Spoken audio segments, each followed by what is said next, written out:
Bonjour. Aujourd'hui, nous avons la chance et l'immense privilège d'être les tout premiers en exclusivité à pouvoir interviewer un reptilien. En l'occurrence, nous invitons aujourd'hui Monsieur Petit Rex. Petit Rex. Bonjour Monsieur Petit Rex. Vous êtes donc un reptilien ? Et pouvez-vous nous expliquer en quoi consistent vos plans, quels sont les tenants et aboutissants du complot par lequel, ou conspiration, par lequel vous comptez dominer le monde? Caca. Quoi? Caca. Vous avez fait caca? Vous devez faire caca. Bon bah, allez-y vite, hein, parce que on est en direct, hein, on a des milliards de followers, hein, dépêchez-vous. Bon bah, flûte alors, saperlipopette. Je vais devoir vous parler moi-même des reptiliens, en attendant qu'ils reviennent, je ne suis pas très doué pour meubler. Tataf! Quoi? Tu peux venir? Pourquoi? Bah, y a Petit Rex, il fait caca. Et on est en direct, tu peux venir parler des reptiliens? Oh, allez. Bonjour. T'es lourd, hein, fuck you, Moi, tu sais bien que je suis très timide, hein, je suis introverti, et en plus, il y a des milliards de followers qui nous regardent, hein. C'est vraiment pas quelque chose qui m'arrange, donc voilà, mais bon voilà. Allez, tu savais bien que tu allais intervenir, regarde, c'est ton harmonica autour du cou, et t'as mis ta jolie cravate de tarlouse. Me dis en plus t'es homophobe, on dit pas tarlouse, on dit gay, peu importe. Donc voilà, je vais vous parler donc des reptiliens, mais ce qu'il faut savoir, c'est que le terme reptilien est plutôt associé à la théorie du cerveau triunique. C'est un modèle selon lequel le cerveau humain s'est développé à travers l'apparition successive au cours de l'évolution de l'espèce humaine de 3 cerveaux distincts. Un cerveau reptilien, un cerveau paléo-mammalien apparenté au cerveau limbique et un cerveau mammalien apparenté au néocortex. Cette vision de l'organisation neuroatomique était un outil rhétorique permettant de modéliser l'architecture fonctionnelle du cerveau et l'organisation générale de ses produits. Blablabla.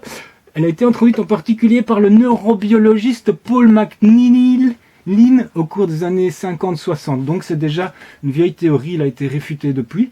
Et tiens, il faut que je vous montre à quoi il ressemble parce qu'il a vraiment de magnifiques lunettes. Regardez-moi cette tête de champion et ces lunettes qui sont vraiment magnifiques et il porte une cravate. Que dire de plus?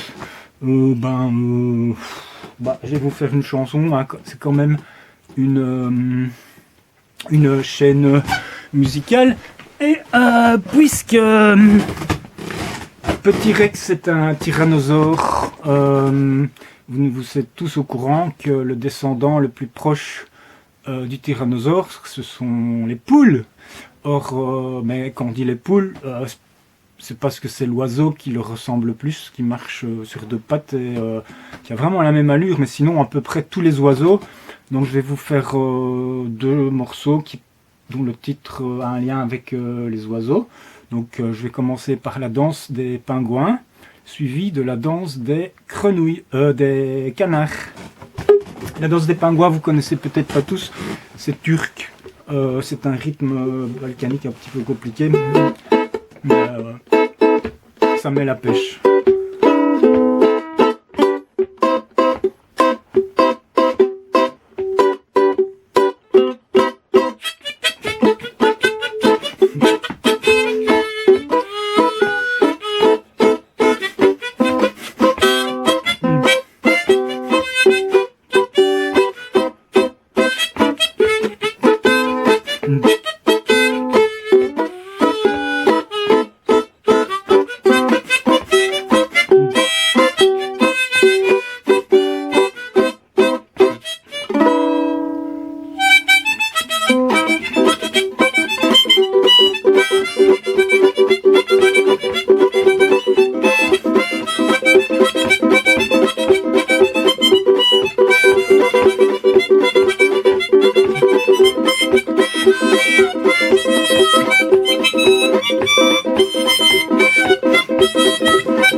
Donc voici donc la danse des pingouins suivie de la danse des canards. Mais quoi, qu'est-ce qu'il y a, petit Rex?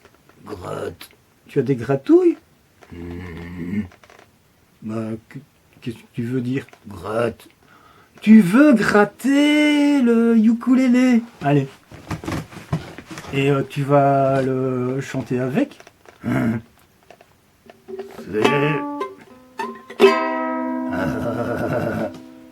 C'est la danse des grenouilles qui, en sortant de la merdouille, se secouent le bas des couilles. Sont grenouilles. Me dit petit Rex, c'est grossier. Nous sommes quand même une chaîne avec des milliards de followers, hein. Tu te rends compte que c'est très très cringe ce que tu viens de faire, hein. T'as dit des gros mots, c'est pas beau. Allez, un petit peu de sérieux. Donc on parlait de théories conspirationnistes. Bien sûr, des reptiliens, ce n'est pas possible qu'ils dominent le monde, parce que vous avez vu, petit Rex en est un, il est quand même assez limité. Je vois pas comment il pourrait dominer le monde. Par contre, il vaudrait mieux se méfier des pingouins. Enfin, de ce pingouin-là. Regardez. Nestlé. C'est Pingo, le pingouin de Nestlé. Or, Nestlé, c'est quoi? Une multinationale. Et les multinationales sont vachement responsables de l'inégalité fiscale. Or ça, on peut appeler ça un complot.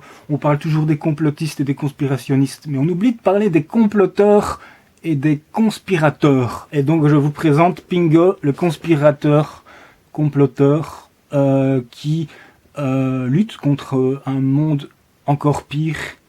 Et que dire de plus? À la semaine prochaine.